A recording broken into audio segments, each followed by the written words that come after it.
미분양이 좀 줄어드는 추세였는데 다시 또 늘어나고 있고 악성 미분양은 꾸준히 늘어나고 있는데 악성 미분양이라고 한다면 이제 다 지어도 프로모션 아무리 해도 안 팔리고 지금 공실로 남아있는 집이라는 얘기인데 이게 늘어나고 있기 때문에 지금 건설회사들도 묶여 있는 거잖아요. PPF 상환 못하고 사업이 끝나도 지금 회전이 안 되는 그런 문제들이 남아 있고요.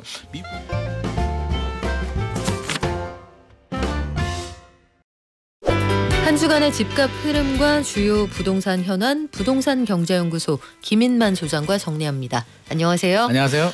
소장님, 설 지나고 시장 분위기가 어떻게 될 거냐 이게 중요하다고 하셨는데 설 지난 다음에 전체적인 상황을 지금 어떻게 판단을 하십니까? 설 지나고 좀 달라져야 되는데 뭐 달라지고 있지는 않습니다. 이게 왜 이런 얘기가 나오냐면 작년, 재작년, 2023년, 2024년이 설 지나고 거래량 늘어났고요. 추석 지나고 이제 거래량 줄어들었기 때문에 이번에도 이제 설 지나고 뭔가 좀 훈풍이 불지 않을까라는 기대감이 있었는데 사실 지금 분위기를 보니까 그렇게 기대를 가질 만한 모멘텀이 보여주진 않습니다. 날씨도 추워졌어요. 날씨도 춥고 이번 설이 좀 빠르기도 했고요. 일단 정치적 불확실성도 뭐 잘 모르겠고 여전히 뭐 진행 중인 것 같고 제일 문제가 되는 게 금리잖아요. 한국은행 금통위는 1월 동결했고 이제 2월 남아 있는데 미국이 동결을 했단 말이에요. 동결 이유가 결국엔 이제 트럼프 정책의 불확실성인데 그게 이제 현실화되는 것 같고 앞서서도 이제 중국하고 이제 중국이 또 가만히 있지는 않더라고요. 일들이 생기는 걸 보면 올해 기준금리 내리기 쉽지 않겠구나라는 생각이 일단은 들고 있기 때문에 당분간은 그냥 보합 흐름 유지할 것 같은데 거래량을 보니까 작년 12월이죠. 12월 거래량이 한 3,100건 정도 나왔더라고요. 11월 거래량이 3,300건이니까 뭐 크게 뭐 많이 하락하지는 않았습니다만 1월 거래량 또 지금 추이를 보니까 한 1,600건 정도 나왔는데 아직 남은 기간이 있으니까 거의 3,000건대 초반 정도 나온다면 시장에서는 그냥 살 사람 사고 안 살 사람은 여전히 관망을 하는 그냥 보합 흐름 계속 이어질 것 같고요. 2월 아마 3월에도 달라지지 않을 것 같습니다. 그렇게 본다면 1분기는 그냥 지금 분위기 갈 것 같고요. 2분기 가서 이제 미국 한국은행이 기준금리 어떻게 하느냐 정치적 불확실성이 어떻게 되느냐를 보고 시장에서는 판단을 할 것 같습니다. 우리가 서울로 시장을 좁혀본다고 해도 작년 여름에 한참 뜨거울 때하고 비교하면 거래량이 지금 한 3분의 1 수준으로 맞습니다. 줄었잖아요. 근데 같은 서울 안에서도 노도강의 일부 지역하고 서울 서초 강남의 일부 지역하고 비교를 해보면 아파트 가격이 5.5배가 차이가 난대요. 5.5배 차이가 나죠. 이게 같은 서울 안에서도 유독 조금 더 경기를 타는 그런 지역이 있습니까? 서울 내에서도 차이가 있죠. 우리나라가 이제 뭐 눈이 올 때도 있고 비가 올 때도 있는데 눈 올 때도 그렇잖아요. 차 타고 가보면 어디를 가면 눈 안 내리고 어디를 가면 눈이 내려. 서울 또 크네. 뭐 이런 이야기를 하고 하는데 부동산 시장 때는 온도 차이가 나오는데요. 그 국토부 실거래가 공개 시스템에서 이제 조사 내역을 보게 되면 중소형 아파트 85제곱미터 이하의 9억 이하의 거래량을 분석한 내용을 보게 되면 줄어들긴 줄어들었어요. 작년 1월과 올 1월을 비교를 했는데 차이가 뭐냐면 전체적으로는 45.6%가 줄어들었는데 중소형 아파트는 51.7%가 줄어들었습니다. 소형 아파트들이 더 많이 줄어들었다는 얘기인데 우리가 상식적으로 생각해 보면 그렇잖아요. 고가 아파트들은 부담스러우니까 오히려 중소형 아파트들 거래량이 늘어나야 될 것 같은데. 그럴 것 같거든요.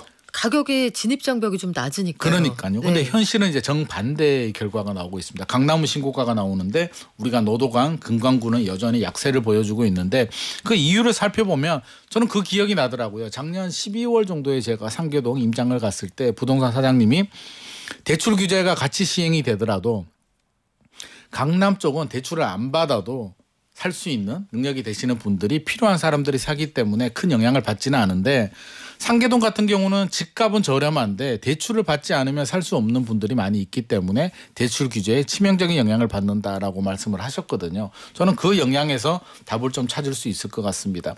서울 핵심 지역들 신고가 나오는 지역들은 사실 정부 규제의 사각지대 해봐라 나는 내 길을 가겠다라는 그런 흐름이지만 나머지 지역들 지방이라든지 수도권 서울 외곽 지역들은 정부의 강남 잡기 위한 대출 규제 영향이 직격탄을 받고 있는 것 같습니다.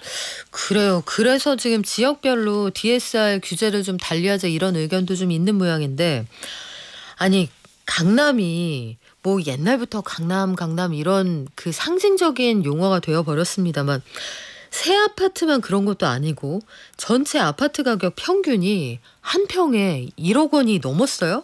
1억 원이 눈앞에 있다. 눈앞에 있다. 1억 원이라는 돈이 사실은 이게 평생 동안 새도 사람이 죽기 전에 못 산다는 돈 아니에요.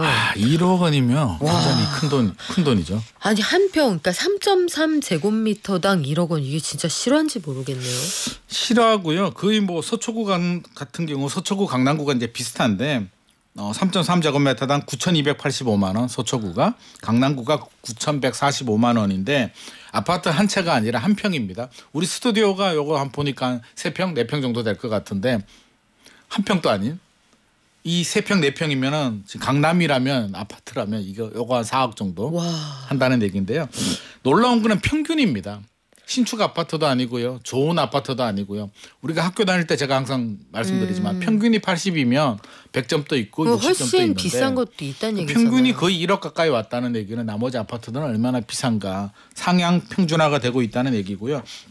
성동구도 마찬가지인데 문제는 속도가 좀 너무 빠르다는 겁니다. 2014년도에 서초구가 평균이 3,003만 원이었거든요. 2014년이면 한 10년 전인데. 네, 10년 만에 3천만 원에서 1억까지 9천까지 올랐다는 얘기니까 속도가 빨라도 너무 빠르다라는 게 문제가 될 것 같고 저는 2008년도였나요? 기억이 나는 게 그 반포에 가면 레미안 퍼스티지하고 반포자이 아파트가 네. 3.3제곱미터당 평당 3천만 원에 이게 미분양이 났었거든요. 미분양이라서 그 자리를 팔려고 건설사가 미국 가서 로드쇼도 했어요. 해외 동포들 좀 투자하세요. 그러니까 이렇게. 그때 분위기가 그래서 네. 저도 그 뉴스를 보고 그렇지 평당 3천만 원이 웬 말이냐.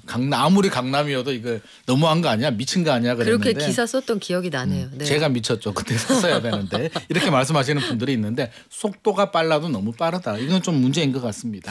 그래요. 지금 상황이 이렇게 극과 극으로 흘러가고 있는 상황인데 저는 이제 이걸 진짜 몇 %까지 믿어야 되는지 모르겠어요. 강남 재건축의 상징. 은마는 달리고 싶다고 지금 몇십 년째 얘기하는데 은마 아파트가 49층 재건축을 추진을 한대요. 네. 근데 제가 20년 전에도 은마 아파트 재건축 기사를 썼던 기억이 있단 말이에요. 그때 이슈가 됐었죠. 네. 이번에는 진짜 됩니까? 솔직히 저도 잘 모르겠습니다. 이번에 이제 추진을 한다라고 하는데 96년도에 추진위가 만들어졌거든요. 96년도에 추진을 만들었는데 지금 또 단계를 보면 조합 설립까지는 됐고요. 사업 시행 계획 인가도 아직 받지 않았습니다. 이 사업을 하겠다라는 인가를 받지 않았다는 얘기이기 때문에 언제든지 변화가 되는 건데 저는 왜 잘 모르겠다라고 제가 말씀드렸냐면 결국에는 칼자루는 서울시가 쥐고 있는데 오세훈 서울시장이 계실 때 같으면 뭐 49층 당연히 되겠는데 만약에 뭐 또 정치적 뭐 어떤 이슈 때문에 그만둘 수도 있는 거잖아요. 시장이 바뀌게 되면 이 정책이 그대로 일관성 있게 유지가 될 수 있겠는가에 대한 변수가 있기 때문에 조합 입장에서는 좀 빨리 추진할 필요가 있을 것 같은데 어떻게 됐든지 간에 이제 하기는 했습니다. 그래서 기존 계획이 35층이었거든요. 5,778세대였는데 이거를 49층에 6,576세대. 세대 수가 늘어납니다. 그러면 늘어나는 걸 조합이 다 가지고 가면 참 좋겠는데 서울시가 그렇게 내버려 두지 않습니다. 역세권 뉴홈을 적용해서 용적률을 350%까지 올리긴 했는데요. 이 중에서 일정 부분을 40%는 조합이 가지고 가게 되고 나머지 30%는 임대주택 나머지 30%는 공공 분양으로 이렇게 하도록 되어 있기 때문에 실질적으로 조합원들이 가지고 가는 혜택은 그렇게 크지 않다. 그래도 이렇게 진행하기로 했다면 이제는 좀 달렸으면 좋겠는데 여전히 암초는 많다. 그리고 상가도 또 많기 때문에 네. 또 조합원들 간의 길의 문제도 있을 것 같습니다. 그 지하에도 뭐 그 관련 상업 시설들 있고 너무 많아요. 너무 많고 맛있는 상가들도 많고. 네. 아니 이게 49층이 되면은 인근의 타워 팰리스가 몇 층입니까? 타워 팰리스가 49층보다는 높지 않나요? 그렇죠. 네. 그러면은 은마가 어디까지 갈 수 있을 거냐 이것도 굉장히 관심사가 될 텐데 송파구 잠실은 우리가 그 서울에서 거래량이나 이런 것들 바로미터로 자주 언급하게 되는 지역인데 네. 토지거래 허가구역 해지될 수도 있다. 요 얘기가 나오면서 요즘에 좀 가격이 들썩들썩한다는 얘기가 있어요. 네. 근데 이 동네에서 시세가 14억 원짜리가 경매로 9억 원에 나왔다. 이런 얘기가 있네요. 그러니까 이렇게 좋은 얘기는 우리가 방송 마이크 끄고 우리 살짝 얘기를 해야 되는데. 그러기에는 기사가 너무 많이 나왔어요. 그러니까요. 이렇게 네. 기사가 나왔다는 얘기는 이제 뭔가 있습니다. 그래서 뭔가 있는 걸 제가 설명을 네. 드릴 텐데요. 아파트는 유명한 아파트입니다. 잠실 우성 4차 아파트고요. 시세를 보게 되면 이게 전용 공급 면적 89제곱미터, 전용 면적 81제곱미터인데 지금 시세가 최근에는 거래가 없었는데 작년 8월 거래량이 15억이었습니다. 15억 2,500만 원 거래가 됐는데 두 번 유찰이 됐어요. 감정 가격은 14억 3천만 원이었고요. 두 번 유찰이 돼서 9억까지 내려왔습니다. 9억 1,250만 원. 이거 왜 안 하지? 그러게요. 그런 생각이 들잖아요. 네. 일단 첫 번째 우리가 체크를 해야 될 게 선순위 권리가 있느냐. 금융권의 근저당이 한 7, 8억 정도 있고요. 임차인 보증금이 4억 8천만 원이 있는데 합하면 12억 8천만 원인데 이거는 문제되지 않습니다. 말소 기준 권리 다 말소가 됩니다. 그러면 왜 안 되느냐. 이게 재건축 아파트거든요. 그러면은 더 다들 관심을 가지실 법한데 왜 관심을 그럴까요? 가지는데 우리가 재건축 아파트는 왜 관심을 가질까요? 신축 새 아파트를 받을 수 있는 그렇죠. 권리, 입주권을 받을 수가 있기 때문에 재건축 아파트에 관심을 가지는데 재건축 아파트는 조건이 있어요. 승계를 조합원 지위 승계라고 하는데 사업 시행 계획 인가를 마친 단지 같은 경우는 세 가지 조건이 필요한데요. 하나는 주인이 10년 이상 가지고 있어야 되고 15년 이상 거주해야 되고 전 세대원이 무주택이어야 됩니다. 그러면 제가 우리 기자님한테 이렇게 팔았을 때 팔아서 지위가 지위양도를 할 수가 넘어오는군요. 있는데 이 집은 주인이 세 가지 조건을 만족을 못했습니다. 그 얘기는 낙찰받아도 입주권 못 받는다. 그러면 현금 청산이군요. 이 되는데 현금 청산이 9억에 될지 얼마에 될지 모르니까 지금 못 들어가고 있는 상황입니다. 그렇군요. 이래서 이 재건축 관련한 물량들은 매매하실 때도 참 잘 알아보셔야 잘 돼요. 알아보셔야 되고요. 계약서 특약사항에 반드시 넣어두셔야 그렇죠. 됩니다. 이게 그 매도자 사정으로 입주권이 안 나오게 되면 계약 무효로 한다라는 조항 반드시 넣으셔야 됩니다. 그렇죠. 그리고 이게 이렇게 싼데 이거 왜 이렇게 좋은 물건이 나올지 이럴 때는 잘 알아보셔야 됩니다. 아니 근데 이게 서울 안에서도 온도차가 극과 극이고 전체 평균으로 보면 시장이 냉랭하다고 보는 쪽이 맞을 텐데 네.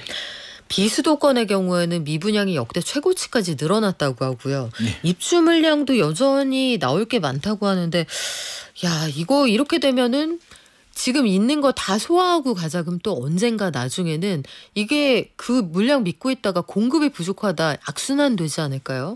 그럴 가능성도 지금은 충분히 있어 보입니다. 일단 미분양이 좀 늘어나긴 했습니다. 12월 통계가 나왔는데 전국 미분양이 21,480가구. 악성 미분양이 21,480가구고요. 이게 기존에 14,000, 15,000 정도 됐었거든요. 악성 미분양이 갑자기 좀 많이 늘어났고요. 전국 미분양도 65,000호에서 지금 70,000호로 다시 늘어나고 있습니다. 이게 안 좋은 거예요.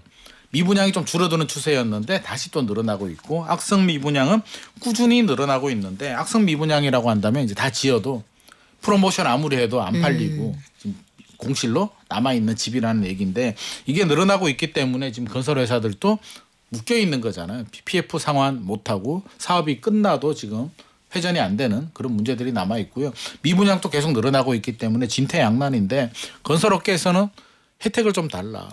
중공업 미분양은 혜택을 줬잖아요. 네. 1주택 간주를 해주고 그쵸. 세제 혜택도 줬는데 종부세에도 혜택 준다고 종부세, 했고. 양도세 네. 올해부터 이제 혜택을 주는데 이게 일반 미분양은 지금 혜택이 없기 때문에 건설업계는 혜택을 좀 달라라고 지금 요구를 하고 있고 정부는 아직까지는 그 정도는 아니다라는 입장인데 또 최근에 나온 지금 흐름 자체를 보면 또 DSR 좀 완화해 줄 수도 있다라는 이야기들도 나오고 있기 때문에 이슈가 되고 있는 건 분명한 사실인 것 같고요. 또 어려운 부분은 PF가 문제가 되다 보니까 네. 금융당국에서 증권사들 PF 많이 해줬는데 이제 이거 잘 못하도록 이게 또 더 규제를 강화했습니다. 그러면 돈줄이 막히게 되면 결국에는 공급 물량 줄이게 되고 걱정하시는 것처럼 지금은 괜찮은데 2, 3년은 괜찮을 것 같은데요. 한 3년 후가 되면 지방 또 공급 물량이 많이 줄어들지 않을까. 악순환의 연속이 될 것 같습니다.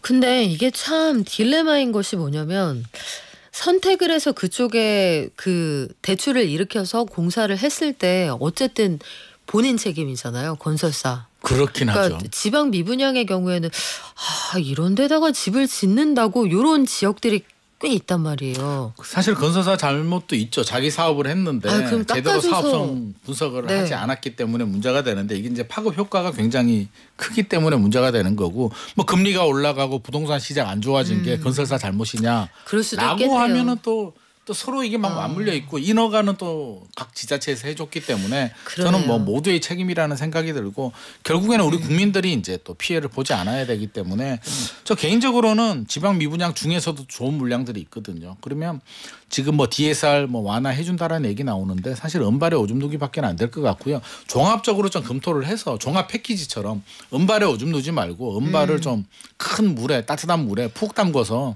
치료할 수 있도록 종합 패키지를 좀 검토를 해야 되지 않을까 싶은데 제가 앞서서도 그런 생각이 현재로서는 별로 없어 보이는데요. 없어 보이고요. 제가 한번 물어봤거든요. 국토부 간담회 가서 한번 질문을 한번 했는데 그 말씀을 하시더라고요. 서로 부처 간의 입장이 국토부, 기획재정부, 금융위 입장이 다르기 때문에 국토부 입장에서는 설득을 해야 되는데 미분양이 과거에 뭐 16만 호까지도 갔었잖아요. 그렇죠. 금융위기 당시 이럴 그러면 때 보면 이 정도 가지고 전체 미분양에 대해서 세제 혜택을 주자는 게 명분이 좀 약하다라는 이야기를 하고 있습니다. 아마 듣는 분들이 숫자도 많이 나오고 이야기가 나와서 헷갈리실 텐데 현재 미분양 물량이 역대 평균치보다 많은 건 아닙니다. 근데 뭘 걱정하는 거냐면 악성 미분양이라고 해서 준공 다 끝나고 이사만 들어가면 되는데 그래도 안 팔리는 집이 쌓인다. 지방의 경우에는 그런 미분양이 늘어난다. 이걸 걱정을 하는 거거든요. 근데 전국에 빈집 자체가 많이 늘었습니까? 빈집도 늘었습니다. 이게 뭐 빈집 얘기하면 이제 일본 얘기를 하는데 실제로 그렇지가 않고요. 2024년 12월 주택 통계를 보게 되면 미분양도 많고 빈집도 많은데 빈집 중에서 이제 특징이 있어요. 지방의 빈집 같으면 농어촌 주택들 뭐 이런 빈집들도 많이 있는데 거기에 우리가 뭐 농어촌 주택을 지금 걱정할 문제는 아닌 것 같고 앞서서 보듯이 이제 미분양이 늘어나고 있는 문제고 서울 같은 경우는 사실 저는 서울은 크게 걱정하지 않은 게 빈집이 늘어나도 재건축 재개발 때문에 이제 이주하게 되면서 빈집이 생기기 때문에 서울 빈집보다는 결국에는 지금 문제되고 있는 빈집은 결국에는 또 다시 미분양으로 돌아갑니다. 그래서 미분양 대책이 좀 나와줘야 될 것 같고 또 우리 아마 한 달 전이었나요? 이 빈집 문제 한번 우리가 얘기를 했었는데 부모님이 이제 연세가 드셔서 사망하시게 되면 자식들이 상속을 받게 되는데 그게 사실 여러 가지 지분 문제라든지 매각이 잘 안 됩니다. 최근에 저한테도 연락이 많이 오는데 지방에 계시는 분들도 불안하니까 자꾸 인서울 하려고 해요. 지방에 계시는 분들이 지방에 땅도 사고 건물도 짓고 미분양 아파트를 사야 되는데 자꾸 인서울 하게 되면서 서울 집중 현상이 더 강화되고 있기 때문에 이거는 좀 사회 문제가 아닌가 싶습니다.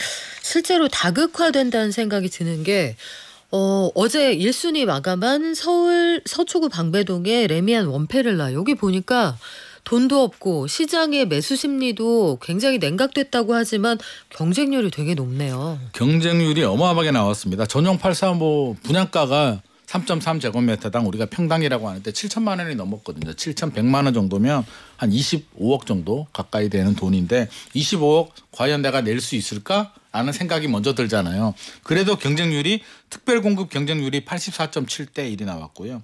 일반 공급은 151.6대 1이 나왔으니까 돈 많은 사람들이 이렇게 많다고라는 생각이 들고요.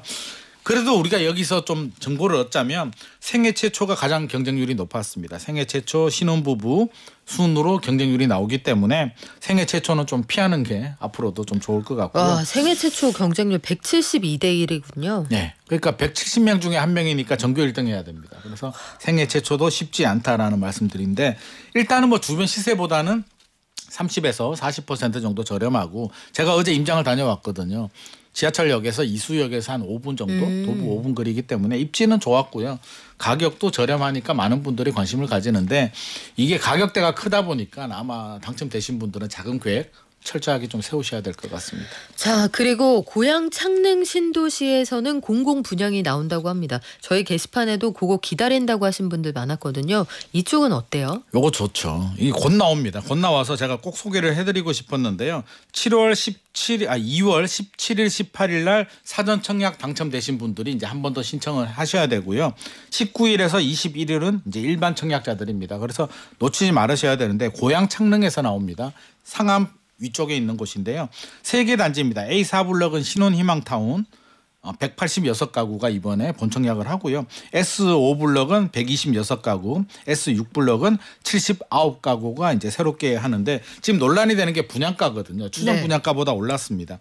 S5블럭 같은 경우는 지금 분양가 최종 분양가가 7억 7,289만 원인데 추정 분양가가 6억 7,300만 원이었거든요. 1억이나 차이가 나네요. 1억이나 올랐다라고 하는데 우리 그 사이에 건축비도 많이 올랐고 주변 집값들도 올랐는데 주변 아파트 삼성지구에 2015년에 입주한 아파트하고 비교해 보면 삼성지구의 아파트가 8억 5천 정도 하거든요. 그러면 2015년에 입주한 입주 연도 차이를 감안해 본다면 저는 적어도 그래도 한 2억 이상은 뭐 안전 마진이 있다는 얘기인데. 안전 마진이 2, 3억 정도 있기 때문에 실수요자들 신도시에 전용 84 이 정도 가격이면 저는 내 집 마련 하셔야 된다고 생각합니다. 근데 소장님 계속 사람들이 제일 고민하는 게 뭐냐면 어쨌든 지금 DSR 관련해서도 규제가 계속 강화될 것으로 우리가 예상을 하고 있는 상황이고 7월부터 뭐 큰 이변이 없다면 3단계가 시행이 되잖아요. 네.